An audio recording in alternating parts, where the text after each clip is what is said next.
목요일 아침 글로벌 비트 출발하겠습니다. 사실 오늘 정규장에서 미국장의 흐름은 그렇게 좋지는 못했습니다. 네. 지금 계속해서 올라가고 있는 국채금리의 상승세가 부담으로 작용을 하고 있는데요. 하지만 애프터에서 나온 테슬라의 실적 결과가 괜찮았죠. 네, 그러게요. 예상보다 더 좋은 성적을 공개했습니다. 그리고 장중에 빅테크 기업들, M7 기업들 왜 그렇게 흔들렸는지 저희 헤드라인을 통해서 좀 살펴보려고 합니다. 그 전에 체린 앵커와 함께 간밤 미국 증시 마감 상황 체크해 보도록 하겠습니다. 네, 오늘도 시장의 발목을 잡았던 것은 말씀드렸다시피 국채금리의 상승세가 자리하고 있습니다. 10년물 금리가 4.25%까지 솟아올랐습니다. 이달 들어서만 무려 44bp나 올랐으니까 정말 빠른 속도로 지금 올라오고 있는 것이고요. 이 같은 국채금리 상승세의 배경에는 첫 번째로 연준의 고금리 장기화에 대한 기대감, 그리고 트럼프 재당선에 대한 가능성, 이 두 가지가 자리를 하고 있습니다. 밸류에이션이 높은 빅테크주들을 중심으로 매물 출회를 촉발하는 이슈였고요. 이에 따라서 3대 지수는 일제히 하락, 특히 기술주 중심의 나스닥 지수가 1.6% 내려가면서 18,300포인트 선을 반납하는 움직임 나타냈습니다. 장 마감 후 나온 테슬라의 실적 결과부터 일단 확인을 해보겠습니다. EPS 딱 보고서요. 이게 맞나? 생각보다 돈을 잘 벌었네. 이 생각이 먼저 들었습니다. 컨센서스가 58센트였는데 72센트로 이익이 굉장히 괜찮게 나왔고요. 매출액은 소폭 미스가 나기는 했지만 그래도 전년 동기 대비 8%의 상승세를 나타냈습니다. 무엇보다 중요한 것이 지금 얼마만큼의 마진을 남기고 있는 것인가, 그로스 마진이라고 불리는 이 총이익률 항목이 되겠는데요. 전체적인 총 마진율도 19.8%로 예상치를 웃돌았고요. 자동차 부문, 지금 현금을 가져다주고 있는 이 부문의 총이익률 17.1%로 컨센서스 대비 2.2%포인트나 높게 나왔습니다. 당장의 현금 소스다 보니까 이 부분이 긍정적으로 평가받고 있고요. 그 외에도 여러 가지 하이라이트들이 있었습니다. 일단 첫 번째로 2024년 연간 인도량에 대한 전망치를 소폭 증대시키겠다라고 얘기를 했습니다. 작년에 180만 대를 기록했는데 올해 1분기, 2분기, 3분기 동안에 워낙 부진했잖아요. 그러다 보니까 작년 수치를 넘기기 위해서는 4분기가 그만큼 더 강력하게 나와줘야 되는데 51만 5천 대까지 찍을 수 있겠다 자신감을 드러냈습니다. 두 번째로 저가형 모델 관련해서 2025년 상반기에 생산 시작하겠다. 사실 이거는 앞서서도 이미 나왔던 이야기이기는 합니다. 지금 투자자들은 로봇, AI 다 좋은데 지금 당장 돈을 벌어다 주지는 않잖아 라고 지적을 하면서 당장의 현금을 가져다 줄 수 있는 것에 주목을 하고 있습니다. 그것이 바로 저가형 모델이 되겠고요. 다시 한번 컨펌을 해준 부분도 긍정적인 평가, 그리고 사이버 트럭 처음으로 수익 달성에 성공했다는 소식도 들려왔고요. 그동안 아주 가파르게 성장세를 이어가고 있던 에너지 사업 부문, 이번에 다시 한번 사상 최대 마진 달성에 성공을 했습니다. 그리고 주가 리레이팅, 그러니까 상승이 촉발되기 위해서는 이 FSD 수수료가 얼만큼 안정적으로 견조하게 잘 나와주고 있느냐, 이것도 하나의 주된 관전 포인트라는 월가의 코멘트들이 여러 번 나오고 있었는데요. 아직까지 FSD 수수료가 얼마인지 정확하게 파악이 안 되고 있습니다. 이제 잠시 후 6시 30분부터 테슬라 어닝콜이 시작이 될 텐데 수치 확인이 되는 대로 저희가 전달 드리도록 하겠고요. 전기차 주들 시간에서 상승세를 나타냅니다. 일단 테슬라의 경우에는 애프터마켓에서 8.5%의 급등 반응을 현재 나타내고 있고요. 그 밖의 종목들이죠. 리비안, 루시드, 니콜라, 패러데이 퓨처 등은 폭등까지는 아니어도 1에서 2% 정도의 상승권 움직임을 일제히 나타내고 있다는 점까지 체크를 해보실 수 있겠습니다. 자, 테슬라 실적 체크해봤고요. 이제 전반적인 대표적인 종목별 분위기 들어가 보시죠. 부동산과 유틸리티 섹터를 제외한 전 업종이 하락세를 띄었습니다. 그 중에서도 빅테크주들이 포진되어 있는 3대장 섹터, 기술주, 커뮤니케이션, 그리고 이미 소비재 섹터가 가장 큰 낙폭으로 지수를 압박하는 분위기였습니다. 왜 그랬냐? 이 국채금리가 높아지게 된다면 이런 기업들처럼 돈을 많이 빌려서 앞으로 성장을 해야 하는 기업들에게는 부담이 됩니다. 미래의 수익성을 갉아먹는 요인으로 작용을 하기 때문에 빅테크주들을 중심으로 강한 매물이 출회됐다. 이렇게 해석을 해보셔야겠습니다. 반도체 내부 소식들 좀 챙겨봐야겠는데요. 전일 실적을 내놨던 텍사스 인스트루먼트 급등세를 나타냈습니다. 4% 오름세였죠.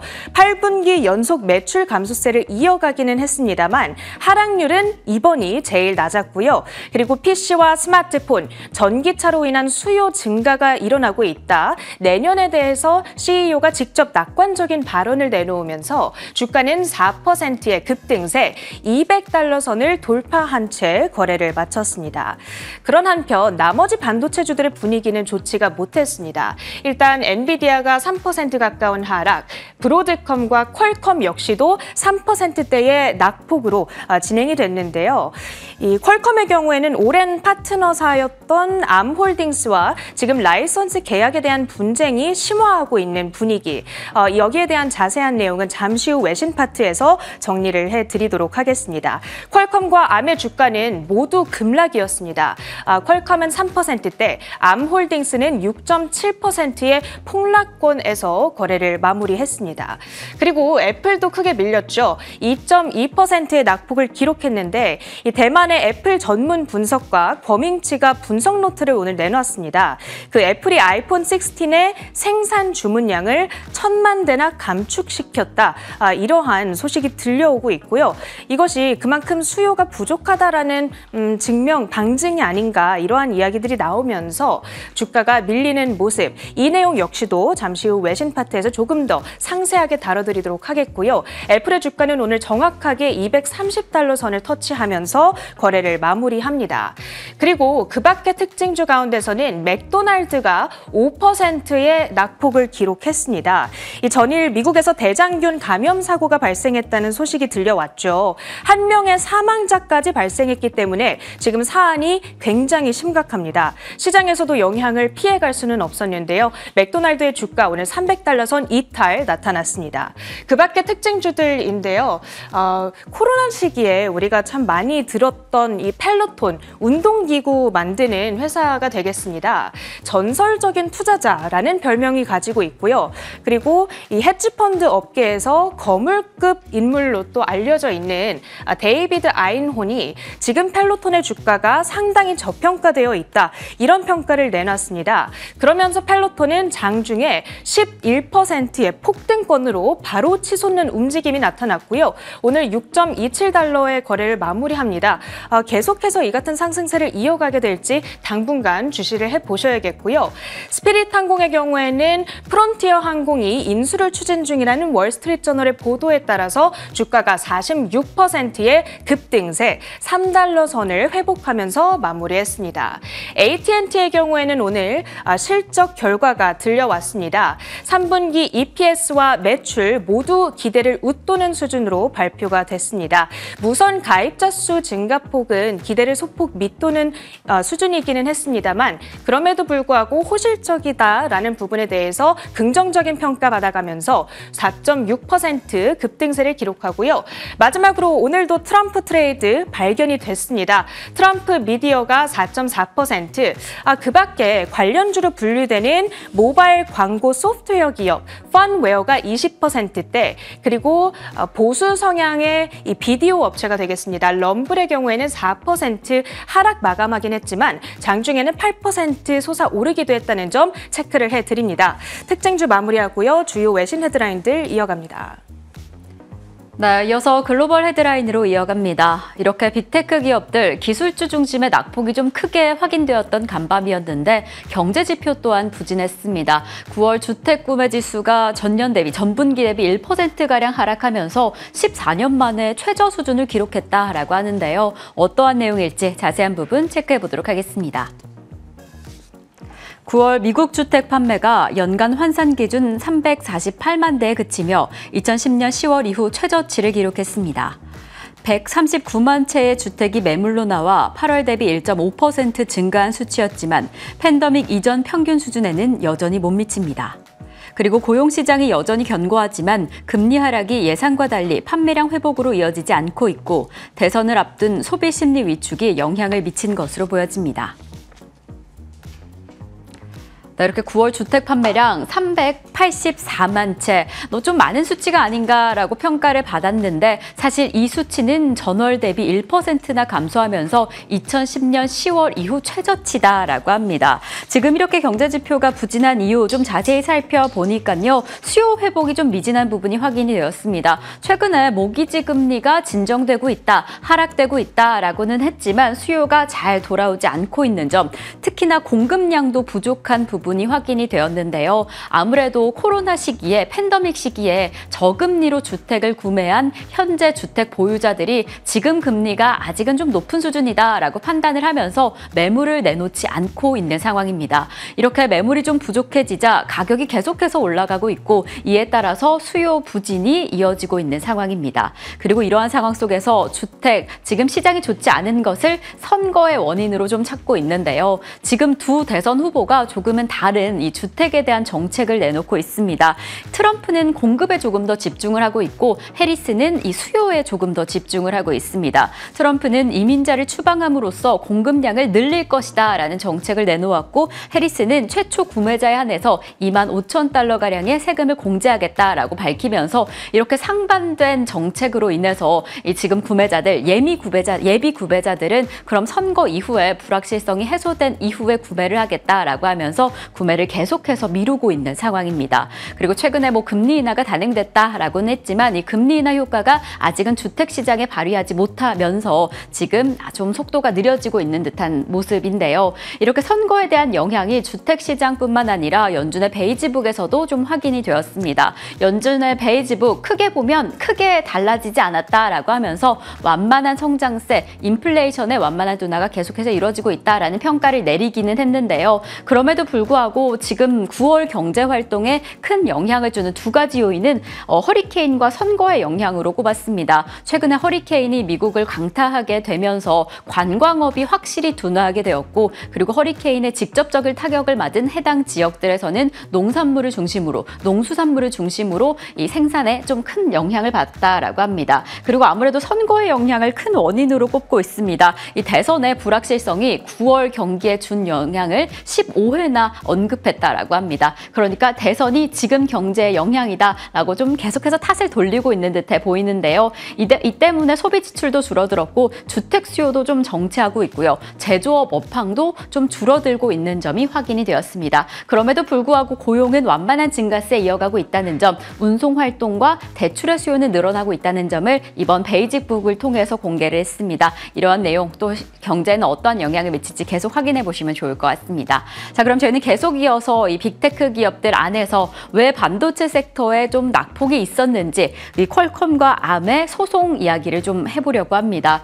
암이 퀄컴을 향해서 칩 설계 라이센스를 6개월 이내에 중단해라, 사용하지 말아라 라는 통보를 했는데요. 어떠한 내용일지 자세한 부분 체크해 보도록 하겠습니다. 암홀딩스가 퀄컴에 60일 후 아키텍처 라이센스 취소를 통보했습니다. 해당 라이센스를 통해 퀄컴은 수억 개의 프로세스를 판매해왔으며 이는 주로 안드로이드 스마트폰과 PC에 사용돼 왔습니다. 만약 라이센스 취소가 확정될 경우 퀄컴은 핵심 제품 판매 중단 또는 막대한 손해배상 청구에 직면할 가능성이 큽니다. 두 회사의 분쟁은 오는 12월 16일 법정에서 본격적으로 다뤄질 내용입니다.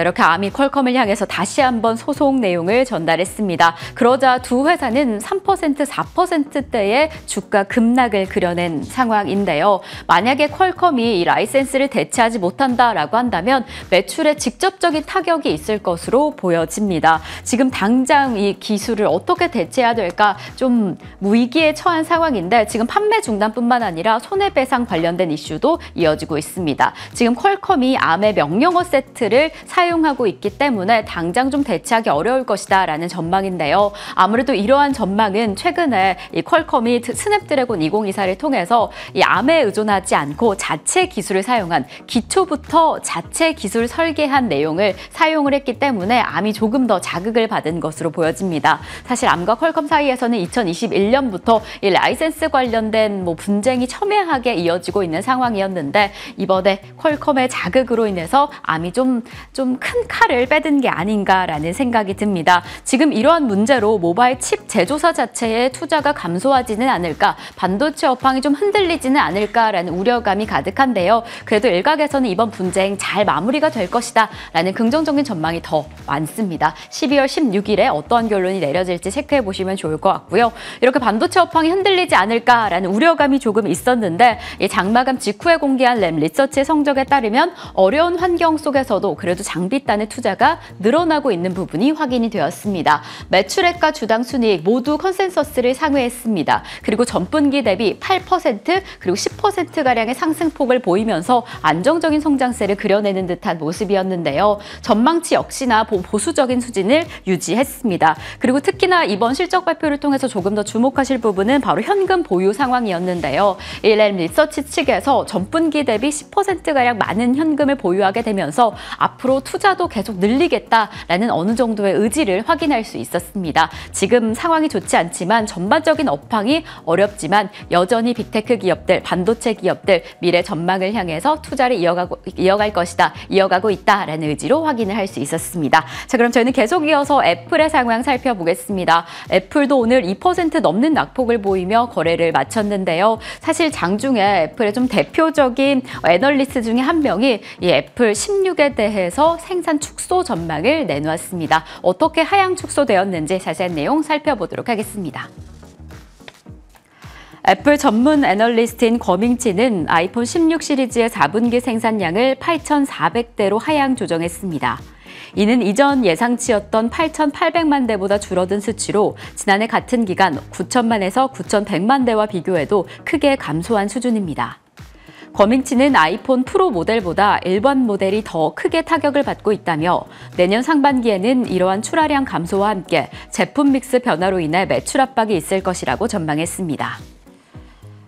이렇게 애플 아이폰이 또다시 흔들리고 있습니다. 아무래도 아이폰 16이 처음에 출시되었을 때 모건 스탠리 측에서 이 전작 대비 10% 이상 판매량이 줄었다라는 전망을 내놓은 바가 있었는데 이렇게 생산량 전망치도 크게 줄어든 겁니다. 기존에도 전작보다 줄어들 것이다라는 예측이 계속 있었는데 이렇게 간밤에 1,000만 대 이상 줄여낸 상황입니다. 지금 그런데 아이폰 16 프로의 판매량은 나쁘지 않다라는 이야기를 전하면서 이 지금 사용자들은 그리고 투자자들은 높은 기술을 선호한다라는 점을 설명하기도 했는데요. 그래서 지금 이렇게 판매량 둔화, 출하량 둔화를 극복하기 위해서는 애플 인텔리전스가 중요하다라는 이야기를 덧붙이기도 했습니다. 이렇게 주가도 하락하고 있고 전망치도 좋지 않은 상황 속에서 애플 그리고 주가를 구해줄 수 있는 건 애플 인텔리전스다라는 이야기를 전한 건데요. 이야기를 들은 건지 애플 측에서는 또 새로운 애플 인텔리전스에 관련한 자세한 계획을 공개했습니다. 이 애플 인텔리전스가 탑재된 iOS 18.1이 다음 주부터 공식 판매될 예정이다라고 공개를 했는데요. 이제 애플 폰을 사용하면서도 통화 내역을 녹음할 수도 있고 지금 이러한 내용이 텍스트로도 변환이 된다라고 하는데요. 이러한 부분은 일반 사용자에 한해서 다음 주부터 일부 공개가 된다라고 합니다. 그리고 같은 시기에 iOS 18.2 베타 버전이 이 기술자들에게 공개가 된다라고 하는데요. 이번 번에 이렇게 공개가 되면서 어느 정도 기술력이 올라왔는지 애플의 주가를 함께 끌어올려줄 수 있을지 다음 주 전후로 체크해 보시면 좋을 것 같습니다. 그럼 저희 계속 이어서 글로벌 상품 시장으로 넘어가 보겠습니다. 간밤에 주가 자체는 상승폭을 조금 반납하기는 했지만 여전히 트럼프 트레이드가 강력한 상황이었습니다. 금값이 1%대 낙폭을 보이며 마감했지만 장중에는 또 한 번 사상 최고치를 경신하기도 했고요. 그리고 금값과 함께 이제는 은값을 함께 봐야 한다라는 이야기가 나오고 있습니다. 이제 트럼프의 당선 확률이 높아짐에 따라서 인플레이션 심화 전망이 이어지고 있는데요. 이에 따라서 안전자산 선호 심리가 어떻게 이어질지 체크해 보시면 좋을 것 같고요. 이 강달러 기조는 여전히 강력합니다. 104.42달러로 간밤 거래를 마쳤습니다. 이상으로 글로벌 비트 전해드렸습니다.